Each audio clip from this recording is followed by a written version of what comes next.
में दिल्ली में एक टीवी में मेरा इंटरव्यू हुआ था। टीवी का एंकर ने मुझको बोला कि आपने 600 मदरसा बंद कर दिया, आपका इरादा क्या है?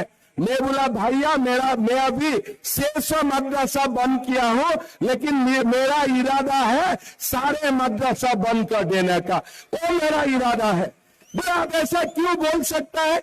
मैं बोला मैं जरूर बोल सकता हूं, कारण हमें मदरसा का जरूरत नहीं है, हमें डॉक्टर इंजीनियर बनाना, स्कूल कॉलेज और यूनिवर्सिटी का जरूरत है। नमस्ते, मैं हूं संजय दीक्षित और आप देख रहे हैं दी जयपुर डायलॉग्स। अब हेमंत बिश्व शर्मा ने जो दहाड़ लगाई मदरसों के विरोध में, उसको देखकर जो छोटे मोटे भी थे या जो बड़े बड़े भी थे, उन सबके होश फाख्ता हो गए। बाकी लोग तो मदरसों को कहते हैं कि भाई मदरसों को आधुनिक बनाएंगे, कोई कहता है कि मदरसों में साइंस और मैथमेटिक्स, विज्ञान और गणित की शिक्षा दिलवाएंगे, और कुछ लोग कहते हैं कि भाई इसको रजिस्टर करो, जो रजिस्टर्ड अनरजिस्टर्ड हैं उनको नहीं चलने देंगे, इत्यादि इत्यादि। कुछ कहते हैं कि इसका पाठ्यक्रम बदलो वगैरह वगैरह। लेकिन हमारे हेमंत बिश्व शर्मा तो कह रहे हैं कि हम एक एक को बंद करेंगे। अब प्रश्न ये उठता है कि भाई मदरसों में ऐसा क्या होता है जो कि हमारे हेमंत बिश्व शर्मा जी को पसंद नहीं आ रहा है। वैसे तो हम आपको कई बार बता चुके हैं कि मदरसों में क्या होता है। मदरसों में जो शिक्षा होती है तो बिल्कुल स्पष्ट है, उसमें यही बताया जाता है कि पूरी दुनिया जो है वो इस्लाम के नीचे ही आनी चाहिए, और ये बताया जाता है कि जो सारे के सारे जो काफिर हैं, यानी कि जो गैर मुस्लिम है, वो केवल और केवल महकूम होने के लायक हैं। महकूम मतलब जिनके ऊपर हुकूमत की जाए। और फिर ये बताया जाता है उसमें कि जो लोग भी इस्लाम के ख़िलाफ़ हैं उसकी मुखालफत करते हैं, और ख़ास तौर से जिनको ये कहते हैं कि साहब मुर्तद, मुनाफिक, गुस्ताख, ये सारे लोग जो है ये वाजिबुल कत्ल है, और ये कत्ल कोई भी कर सकता है, और ये करना कतई गुनाह नहीं है, बल्कि इससे तो वो जिहादी कहलाएगा, गाजी कहलाएगा, और उसके लिए जन्नत में जगह रिज़र्व हो जाएगी। ये हर मदरसे में पढ़ाया जाता है, और ये भी पढ़ाया जाता है कि ये प्रजातंत्र और ये जो डेमोक्रेसी है ये सब गलत है, और केवल खिलाफत यानी कैलिफेट ही एक निज़ाम है जो होना चाहिए। आप यदि इस समय पाकिस्तान में जो तमाशा देख रहे हैं ना, वो भी इन्हीं मदरसों की शिक्षा का परिणाम ही है, क्योंकि वहाँ भी यही पढ़ाया जाता है कि ये जो जमहूरियत है ये हराम है, गैर वाजिब है।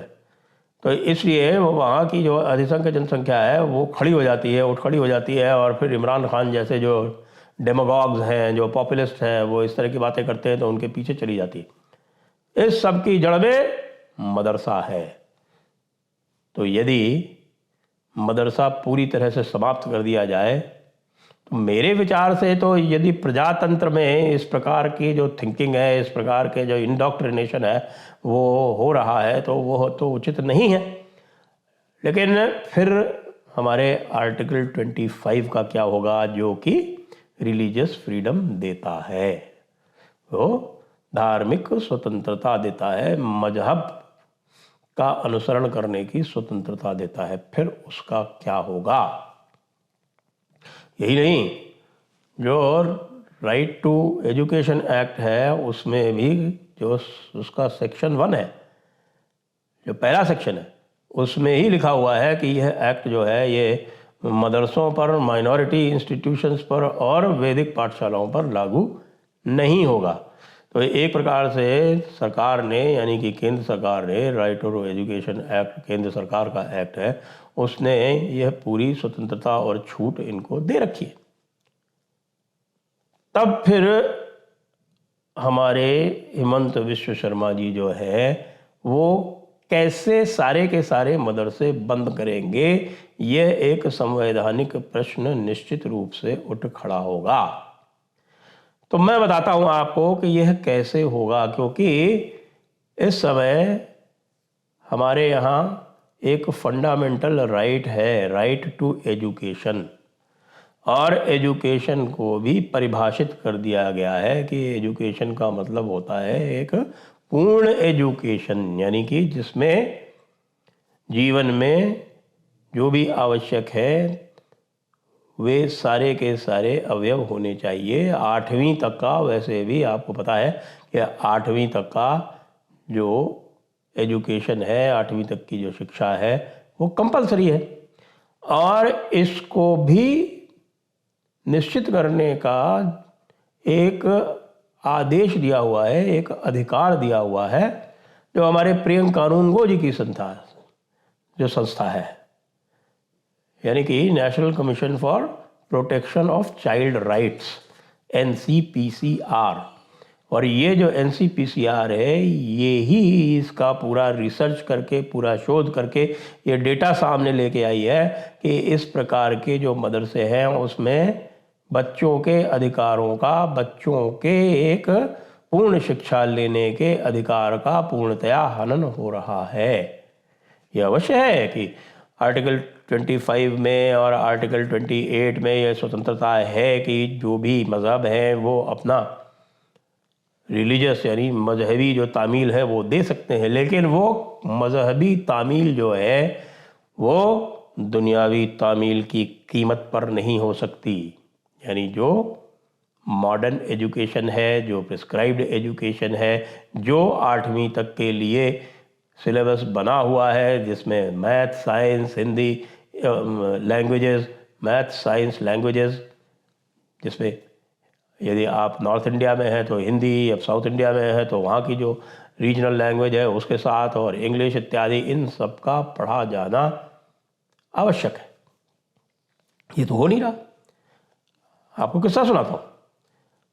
उत्तर प्रदेश में जब योगी सरकार आरंभ में आई और योगी सरकार ने ये कहा कि जितने लोगों ने अनुदान ले रखे हैं उन अनुदानित संस्थाओं को मैथ्स और साइंस पढ़ाना कंपलसरी होगा, और उसके लिए सरकार अपनी तरफ से 2 शिक्षकों का पैसा जो दे रही है उसको वो चेक करेगी। तो पता चला कि रातों रात हजारों की संख्या में मदरसे गायब हो गए। उन्होंने अपने आप को डीरजिस्टर करवा लिया। डीरजिस्टर क्यों करवा लिया? क्योंकि ये जो मैंने आपको जो चीज़ें बताई, जो पढ़ाई जाती है, यदि वहाँ पर कोई नॉर्मल शिक्षक होंगे, क्योंकि ऐसी अवस्था में आपको पता है कि मुसलमानों में तो ये ऐसे शिक्षक मिलेंगे नहीं मैथ्स और साइंस के अधिकतर। तो मैथ्स और साइंस के जब शिक्षक जो लगाए जाते हैं तो वो आते हैं दूसरे समुदायों से, मुख्यतः हिंदू समुदायों से। तो फिर उनकी जो स्वायत्तता है, जो उनके लोगों को रेडिकलाइज करने की जो क्षमता है, उस पर अंकुश लग जाता है। और अंततः ये चाहते क्या है, मदरसे में यही बताते हैं कि सारी दुनिया पर हुकूमत इस्लाम की ही होनी है। जब तक हुकूमत इस्लाम की नहीं होगी तब तक क़यामत नहीं आएगी। और ज़िंदगी का जो मकसद है वो क़यामत है। ज़िंदगी का मकसद जो है वो आखिरत है। ज़िंदगी का मकसद तभी पूरा होगा जब आखिरत आके और लोगों का निपटारा कर दिया जाएगा जन्नत और जहन्नुम में। तो ये तो मदरसों के रहते ही संभव है, यानी ऐसे मदरसों के रहते जिनमें मॉडर्न एजुकेशन ना हो। इसलिए चाइल्ड राइट प्रोटेक्शन जो है वो आर्टिकल 25 के ऊपर जाएगा। आर्टिकल 25 के बारे में आपको बता दूं कि आर्टिकल 25 जो है वो सेकेंडरी राइट है।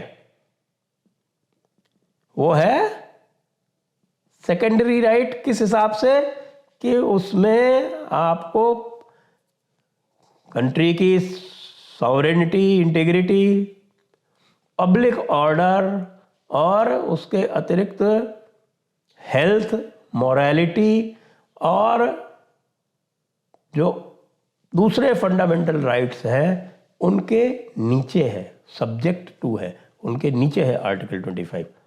इसलिए आर्टिकल 21A है राइट टू एजुकेशन, वो इसके ऊपर ओवरराइड करेगा। आ गई ना बात समझ में? इसलिए यदि कोई भी सरकार यह एक अन्वेषण करके इस निष्कर्ष पर पहुंचती है कि इन मदरसों में जो आर्टिकल 21A, आर्टिकल 22A में जो अधिकार दे रखे हैं राइट टू एजुकेशन का जो फंडामेंटल राइट दे रखा है उसका हनन हो रहा है, तो ये मदरसे बंद किए जा सकते हैं।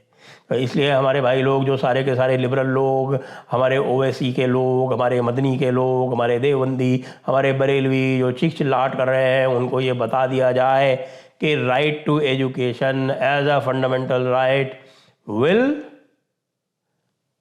Have precedence over article 25। अभी भी नहीं समझ में आया मुल्ला मौलानाओं, तो आप फिर से अच्छी तरह से समझ लो। आपको मदरसों में पूरी जो मॉडर्न एजुकेशन, जो आधुनिक एजुकेशन है, शिक्षा है, वो देनी पड़ेगी। वो नहीं दोगे तो सारे मदरसे बंद। और हेमंत बिश्व शर्मा पर किसी भी तरह का आप जो है किसी भी तरह का संदेह मत रखिएगा।